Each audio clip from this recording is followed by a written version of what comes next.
আজকে আমরা দেখতে চলেছি একটা ছেলের অবিশ্বাস্য টিকে থাকার গল্প। সে একদিন হঠাৎ করে পড়ে যায় বিশাল এক পাহাড় থেকে, কিন্তু প্রকৃতির ভেতর শুরু হলো তার বাঁচার লড়াই। বন্য জন্তু, শীত, ক্ষুধা সবকিছুর বিরুদ্ধে একা লড়ল সে। এরপর তার সাথে কি কি ভয়ঙ্কর ঘটনা ঘটেছিল, আর শেষমেশ সে কি পারলো ফিরে যেতে নিজের বাড়িতে, জানতে হলে ভিডিওটা শেষ পর্যন্ত দেখুন। গল্প শুরুতে দেখা যায় এক বাবা চোখে পানি নিয়ে এক বোতল কীটনাশক ছিটিয়ে দিলেন। তিনি চেয়েছিলেন এতে ঝাড়ের নিচে থাকা ছেলের মৃতদেহ সুরক্ষিত থাকবে, কিন্তু তারা চলে যাওয়ার কিছুক্ষণ পরে এক শকুন রক্তের গন্ধ পেয়ে ছেলের দেহের কাছে বসলো। শকুন যখন দেহে আক্রমণ করতে শুরু করলো, তখন হঠাৎ ছেলেটি প্রচন্ড যন্ত্রণায় জেগে উঠল। কোনো কথা না ভেবে সে শকুনটাকে ধরে ঝাঁপিয়ে ছুঁড়ে ফেললো। ছেলেটি বেঁচে গেলেও অবস্থা একদম খারাপ। সে ঝাড়ের এক খাড়া প্রান্তে আটকে পড়েছে। উপরে ওঠার কোনো রাস্তা নেই, নিচে নামার পথও বন্ধ। অসহায় সে চিৎকার করে সাহায্যের জন্য, কিন্তু এই জনশূন্য জায়গায় কেউ নেই। বুঝতে পারলো এখানে বসে থাকলে মরণ নিশ্চিত, তাই সাহস করে নিচে নামার সিদ্ধান্ত নিল। পাহাড়টা ছিল খুব পিচ্ছিল আর খাড়া। নামতে গিয়ে হঠাৎ পা পিছলে গেল। ভাগ্যক্রমে সে পাথরের ফাঁকে হাত দিয়ে ধরে ফেলল। এখন সে সম্পূর্ণ ঝুলে আছে, শুধুমাত্র দুই হাতের নিজেকে ধরে রেখেছে। তখনই আকাশ কালো হয়ে গেল এবং ঝড় বৃষ্টি শুরু হলো। পাথর আরো পিছলে হয়ে পড়ল। ছেলেটি হাত ছাড়তে পারল না, শুধু ধৈর্য ধরে বৃষ্টি থামার অপেক্ষা করলো। ঠিক তখন সে দেখতে পেল নিচে প্রবল বন্যা বইছে। বুঝতে পারল হয়তো এই বন্যার পানির উপর ঝাঁপ দিলে বাঁচার সুযোগ আছে। উচ্চতা অনেক বেশি, কিন্তু অন্য কোনো উপায় নেই। অনেক ভাবনার পর সাহস করে সে নিচে ঝাঁপ দিল। অবিশ্বাস্য হলেও সে বেঁচে গেল। পরদিন সকালে জেগে দেখলো কাদামাটির মধ্যে আটকা পড়ে আছে, আর একটি পা নড়াচড়া করতে পারছে না। বুঝতে পারলো পা ভেঙে গেছে। ছেলেটি পা দুটি পাথরের মাঝে চেপে ধরে ধৈর্য ধরে হাড় ঠিক করে ফেললো। তারপর গাছের ডাল দিয়ে পা বাঁধলো। কষ্ট করে সে আবার দাঁড়ালো এবং ধীরে ধীরে সেই ঝাড়ের উপর উঠল। সেখানে সে তার বাবার দেওয়া একটি কবর দেখতে পেল। তার বাবা ছিল গ্রামটির প্রধান। সবাই ভেবেছিল সে মারা গেছে, তাই বাবা কবর তৈরি করে সবাইকে নিয়ে বাড়ি ফিরল। বাবা তাকে ছেড়ে গেছে বুঝতে পেরে ছেলেটি অসহায় হয়ে মাটিতে পড়ে গেল। ঠিক তখন তার কানে বন্য নেকড়েদের ডাক শোনা গেল। সে দেখতে পেল একদল নেকড়ে তার দিকে নজর দিচ্ছে। ভয়ে সে পালানোর চেষ্টা করলো, কিন্তু দুই পা নিয়ে নেকড়েদের ছাড়া পালানো সম্ভব নয়। অবশেষে ছেলেটি কাছে থাকা একটি বড় গাছে উঠে গেল, কিন্তু এক নেকড়ে তার পায়ে কামড় দিল। ছেলেটি ছুরি বের করে সেই নেকড়েটিকে আঘাত করলো এবং গাছের উপরে উঠে গেল। নেকড়েরা নিচে বসে অপেক্ষা করতে লাগলো, যেন কোনো সুযোগের জন্য। পরের দিন ভোরে বন্য নেকড়েগুলো চলে গেল। শুধু একটি আহত নেকড়ে মাটিতে পড়ে থাকলো, একদম অচল। ছেলেটি প্রথমে ভাবলো লম্বা ভালো লাঠি নিয়ে ওই নেকড়েটাকে মেরে ফেলবে, কিন্তু ঠিক যখন সে লাঠি উঠালো, আহত নেকড়েটি হালকা কাদার মতো শব্দ করতে লাগলো। এই কণ্ঠ শুনে ছেলেটি দয়া জেগে উঠল। সে ভাবলো যেহেতু নিজেও গ্রাম থেকে ফেলে আসা, তাই তাকে বাঁচানো উচিত। কোনো কথা না ভেবে ছেলেটি প্রথমে নেকড়েটার মুখ বেঁধে দিল, যেন পরে কামড়াতে না পারে। তারপর তাকে নিয়ে নদীর ধারে গিয়ে আঘাত পরিষ্কার করলো। কিন্তু হঠাৎ ছেলেটি দেখতে পেল বাকি নেকড়েগুলো খুব কাছেই থেকে তাকে অনুসরণ করছে, যেন প্রতিশোধ নিতে চায়। ছেলেটি বাধ্য হয়ে আহত নেকড়েটাকে কোলে তুলে নিয়ে এক গুহায় লুকিয়ে পড়ল। তারপর শান্তিতে ঘুমিয়ে পড়ল। পরের দিন সকালে ঘুম থেকে উঠলে দেখল আহত নেকড়েটি নিজের বেঁধে রাখা দড়ি খুলে ফেলেছে। ছেলেটি ভয় পেল না, বরং একটা পাত্রে পানি নিয়ে গেল তার কাছে। ছেলেটি ভালো মন দেখে নেকড়েটি ধীরে ধীরে তার উপর আস্থা করতে লাগলো। এরপর ছেলেটি কিছু ছোট কীটপতঙ্গ নিয়ে এলো। যদিও সে নিজে খেতে পারছিল না, তবুও আহত নেকড়েটার জন্য ভাগ করে দিল। কিন্তু এত অল্প খাবার খিদে মেটানো তো দূরের কথা, তাই ছেলেটি বাইরে গিয়ে শিকার করতে লাগলো। ভাগ্যক্রমে খুব শীঘ্রই সে এক বুনো খরগোশ দেখতে পেল। চিন্তা না করে একটা পাথর ছুঁড়ে শিকার করলো। গুহায় ফিরে এসে ছেলেটি আগুন জ্বালানোর চেষ্টা করলো, পুরনো মানুষের মতো গাছ ঘষে ঘষে। অবাক করার মতো সে শেষ পর্যন্ত আগুন জ্বালাতে সক্ষম হলো। সেই রাতে ছেলেটি গরম গরম শিকার খেতে শুরু করলো। নেকড়েটিও টুকটুকে খিদে পেয়ে উদ্গ্রীব হয়ে উঠল। ছেলেটি বলল, তুই যদি এই মাংস খেতে চাস, আমার কথা মানতে হবে। অবাক করার মতো নেকড়েটি মাথা নিচু করলো। এভাবেই নেকড়েটি প্রথমবারের মতো ছোট একটা মাংসের টুকরো খেলো। পরের দিন সকালে ছেলেটি সিদ্ধান্ত নিল সে এখানে আর থাকবে না, নিজের গ্রাম খুঁজে বের করবে। সে নেকড়েটাকে বলল, তুই তোর দলের কাছে ফিরে যা। কিন্তু নেকড়েটি যেন তার সঙ্গে বন্ধুত্ব করে ফেলেছে।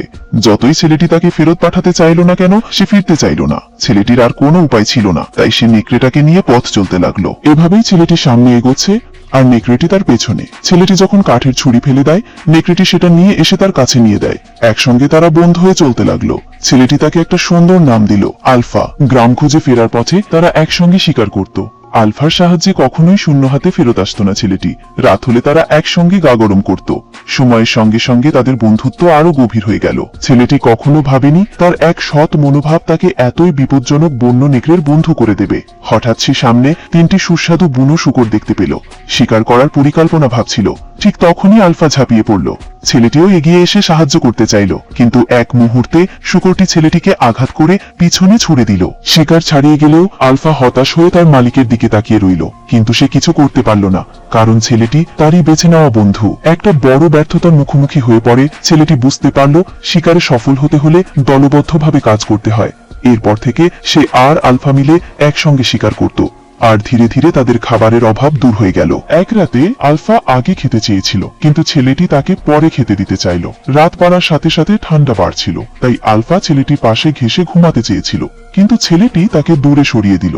পরে গভীর রাতে ছেলেটির ঘুম ভাঙলে দেখল আলফা চুপি চুপি তার পাশে এসে ঘুমিয়ে পড়েছে। পরদিন সকালে ছেলেটি আলফার গায়ে একটা বিশ্রী গন্ধ পেল, তাই সে আলফাকে নিয়ে নদীর পাশে গেল তাকে স্নান করানোর জন্য। আলফা এতে খুব আনন্দ পেল আর কৃতজ্ঞ হয়ে একটা মাছ ধরে এনে ছেলেটিকে উপহার দিল। এইভাবে ছেলেটি আর নেকড়েটি একসাথে পথ চলতে লাগলো। ছেলেটি আলফার কাছ থেকে বনে বেঁচে থাকার অনেক কৌশল শিখেছিল। শীত এসে গেল, কিন্তু তারা থামেনি। হঠাৎ একদিন দূরে এক বুনো শূকর দেখতে পেল। ছেলেটি আর আলফা একসঙ্গে শিকার করলো আর সফলভাবে শূকরটা ধরে ফেললো। রাতে তারা একসঙ্গে খেয়ে নিল সুস্বাদু পাকা মাংস। তারা ভেবেছিল সুখের দিন শুরু হয়েছে, কিন্তু সেই রাতেই হঠাৎ এক বিশাল কালো নেকড়ে এসে হাজির। ছেলেটি তৎক্ষণাৎ তার লাঠি তুলে নিল যুদ্ধের জন্য, কিন্তু আলফা এগিয়ে গিয়ে শুরু করলো সেই কালো নেকড়েকে আদর করা। তখনই ছেলেটি বুঝতে পারল এটা কোনো শত্রু নয়, বরং আলফার প্রিয় সঙ্গী। অবশেষে কালো নেকড়েটি আলফাকে সঙ্গে নিয়ে চলে গেল। ছেলেটির মন ভেঙে গেল, কিন্তু সে জানতো এটাই প্রকৃতির নিয়ম। সে আলফাকে ছেড়ে দিয়ে একা নিজের গ্রাম খুঁজে বের করার জন্য যাত্রা শুরু করলো। আলফা চলে গেলেও ছেলেটির মন পড়ে থাকলো তার কথায়। একদিন প্রবল তুষার ঝড়ের মধ্যে হাঁটতে হাঁটতে হঠাৎ সে দেখতে পেল আলফার ছায়া। সে কিছু না ভেবেই দৌড়ে গেল, কিন্তু হঠাৎ বরফের পাতলা জমিন ভেঙে সে পড়ে গেল গভীর বরফকূপে। মনে হলো এবার বুঝি সব শেষ। ঠিক সেই মুহূর্তে আলফা ফিরে এলো। সে চেষ্টা করলো বরফ ভাঙতে, কিন্তু তার ওজন ছিল খুবই কম, বরফ ভাঙেনি। শেষমেশ ছেলেটি নিজের ছুরি দিয়ে বরফ কেটে পথ করে দিল। আলফা তখন দাঁত দিয়ে তার জামা কামড়ে ধরে তাকে টেনে উপরে তুলল। মাটিতে উঠেই ছেলেটি বিশ্রাম না নিয়ে আগুন জ্বালানোর চেষ্টা করলো। ভেজা জামা খুলে দিয়ে আলফার গায়ে জড়িয়ে গরম নিল। তবুও ছেলেটি এত কষ্ট পড়েছিল যে একদম অসুস্থ হয়ে পড়ল। এইবার আলফা আর তাকে ফেলে গেল না। সে ছেলেটির পাশ থেকে এক পলকও নড়ল না। হঠাৎ ছেলেটি দূরে এক মানুষকে দেখতে পেল। এতদিন পর একজন মানুষ। সে দৌড়ে গেল সামনে, কিন্তু কাছে গিয়ে দেখে সেই মানুষটি বরফে জমে এক টুকরো মূর্তিতে পরিণত হয়ে গেছে। একটা ভয়ানক ব্যাপার হলো ছেলেটি সেই জমে যাওয়া মানুষটি তাঁবুর ভেতরে অনেক খুঁজেও তেমন কিছুই পেল না। কেবল একটা পুরনো শিকারের তীরধনু খুঁজে পেল। উপায় না দেখে সে আবার রওনা দিল নিজের হারানো গ্রাম খুঁজতে। কিন্তু যাত্রা শুরু করতেই হঠাৎ সামনের পাহাড় থেকে বিশাল এক তুষারধস নেমে এলো। মৃত্যুর হাত থেকে বাঁচতে ছেলেটি আর আলফা দৌড়ে গিয়ে লুকিয়ে পড়ল এক পাহাড়ি গুহায়। প্রথমে মনে হলো তারা বুঝি বেঁচে গেছে, কিন্তু হঠাৎই আলফা কিছু অস্বাভাবিক টের পেল। ঠিক তখনই গুহার গভীর থেকে এক বিশাল কালো চিতা ঝাঁপিয়ে পড়ল ওদের ওপর। আলফা বুঝে গেল, আর দেরি না করে সে চিতাটার সামনে গিয়ে দাঁড়ালো। কিন্তু চিতার চেয়ে তার আকার ছোট হওয়ায় সে বেশ মার খেতে লাগলো। তখন ছেলেটা একটা সুযোগ পেয়ে তার ধনুক দিয়ে চিতার দিকে একটি তীর ছুঁড়ে দিল, আর তাতেই চিতা ছিটকে পড়ে পালিয়ে গেল। তবে আলফাও তখন মারাত্মক আহত। ছেলেটি ভয়ে দুঃখে কাঁপতে কাঁপতে আগুন জ্বালালো। আলফার ক্ষত জায়গায় কাপড় বেঁধে দিল। তখন সে বুঝলো আলফা এখন শুধু একটা নেকড়ে নয়, বরং তার জীবনের অবিচ্ছেদ্য অংশ। তুষারধস থেমে গেলে তারা দুজনেই আহত শরীর নিয়ে আবার পথে নামলো।